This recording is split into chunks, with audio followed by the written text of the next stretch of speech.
दोस्तों, मेरे चैनल में आप सबों का हार्दिक स्वागत है।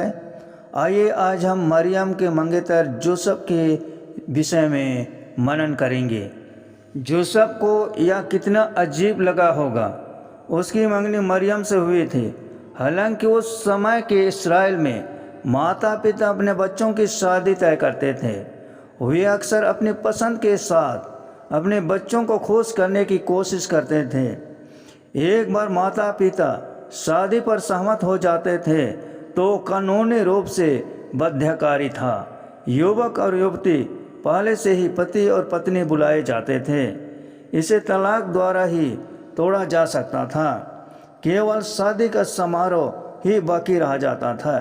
यही स्थिति जोसेफ और मरियम की थी। पूरी दुनिया के लिए मरियम और जोसेफ को जीवन भर एक दूसरे के साथ बिताना था। हर किसी को मरियम की पवित्रता पर यकीन था, लेकिन इससे पहले कि मरियम और जोसेफ पति और पत्नी के रूप में जुड़ते, मरियम को गर्भवती पाया गया। जब जोसेफ को यह पता चला कि मरियम उनके मिलने से पहले ही गर्भवती हो गई है, तो उसके सदमे की कल्पना कीजिए। यह कैसे हो सकता है? वो ऐसा कैसे कर सकती है? कई उम्मीदें और सपने उसके आसपास सजाए गए थे, लेकिन अब ऐसा लग रहा था कि मरियम का चरित्र ठीक नहीं है। जोसेफ का मन तिरस्कार और शर्म से भर गया होगा। जोसेफ जानता था कि वह एक ऐसी लड़की से शादी नहीं कर सकता जिसका संबंध अन्य लड़कों के साथ रहा हो। इसे परमेश्वर को आदर नहीं मिलता।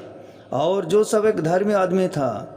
वह अपने परमेश्वर की व्यवस्था के अनुसार चलना चाहता था। और अगर वह एक ऐसी लड़की से शादी करता जिसने व्यभिचार किया हो, तो वह ऐसा होता मानो वो उसके कार्यों की सहमति दे रहा हो। और वह चाहता तो जोसेफ मरियम का अपमान कर सकता था और सार्वजनिक तिरस्कार से उसे बेनकाब कर सकता था। वह हमेशा के लिए उसके प्रतिष्ठा को नष्ट कर सकता था। व्यवस्था के अनुसार वह उसकी पत्थरवा से मौत भी करा सकता था। लेकिन जोसेफ एक महान धर्मी आदमी था। इसके वजह कि वो सार्वजनिक रूप से तलाक दे, जहाँ हर किसी को उसके कारणों का पता चले, उसने मरियम को निजी तलाक देने का निश्चय किया।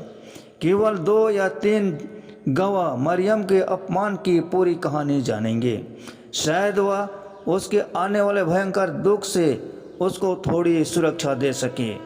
वह जीवन जो उसने अपने आचरण से पूरी तरह अपंग कर दिया था, धार्मिक करुणा की वह क्या मिसाल था। ऐसा सोचकर जोसेफ बिस्तर पर चला गया।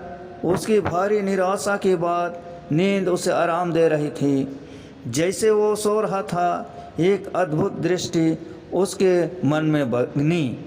एक शानदार स्वर्गदूत उसे सपना में दिखाई दिया। उसने उससे कहा, हे जोसेफ, दाऊद की संतान, तू अपनी पत्नी मरियम को अपने यहाँ ले आने से मत डर, क्योंकि जो उसके गर्भ में है वह पवित्र आत्मा की ओर से है।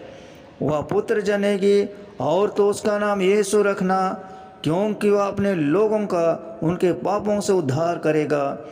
यह सब कुछ इसलिए हुआ कि जो वचन प्रभु ने भविष्यवक्ता द्वारा कहा था वह पूरा हो, कि देखो, एक कुंवारी गर्भवती होगी और एक पुत्र को जनेगी और उसका नाम इमानुएल रखा जाएगा, जिसका अर्थ है परमेश्वर हमारे साथ। वाह, क्या यह सच हो सकता था? क्या मरियम वास्तव में निर्दोष थी?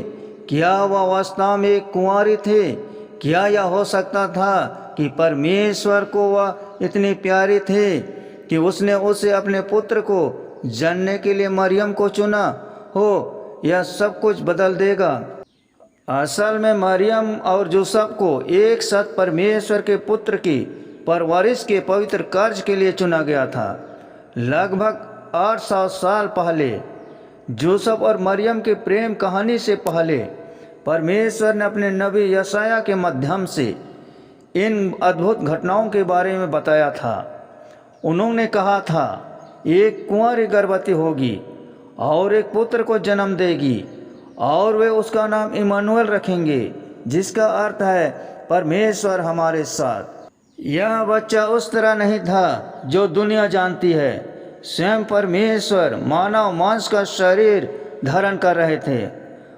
वह वो प्रभु थे जिसने समय की शुरुआत में सभी सितारों को बनाया था। यह वो परमेश्वर था जिसने पूरे ब्रह्मांड को अपने शक्तिशाली वचन द्वारा संचालित किया था। वह अपनी स्वयं की बनाई सृष्टि में प्रवेश करने जा रहा था। वह एक कमज़ोर छोटे बच्चे के रूप में इसका हिस्सा बनने जा रहा था। वह वास्तव में हमारे बीच रहने चलने आया था। वह लोगों को उनके पापों से बचाने आया था। वाह, क्या अद्भुत बातें परमेश्वर ने यूसुफ को प्रकाशित किया। इस सपने ने उसे दुनिया के उद्धारकर्ता को अपनाने और बढ़ाने के कार्य के लिए बुलाया था। वो उन्हें कैसे यह विश्वास दिला सकता था कि मरियम एक व्यभिचारिणी औरत नहीं है, वरन कुछ विशेष है। वो उन्हें कैसे विश्वास दिलाता कि वह बच्चा स्वयं परमेश्वर की ओर से था। फिर भी स्वर्गदूत ने कहा, मत डर, महान क्षण आ गया है। क्या यूसुफ विश्वास करेगा?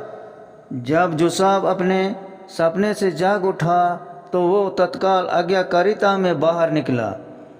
उसने वो किया जो स्वर्गदूत ने आज्ञा दी थी और मरियम को अपनी पत्नी बनाकर घर ले आया।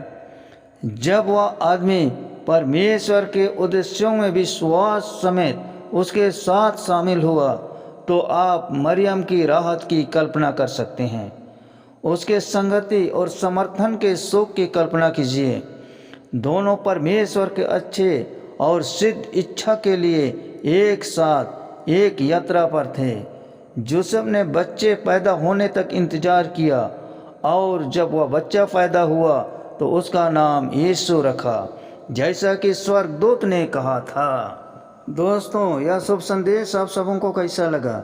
अच्छा लगा तो शेयर करें, लाइक करें और चैनल को सब्सक्राइब जरूर कर दें। धन्यवाद।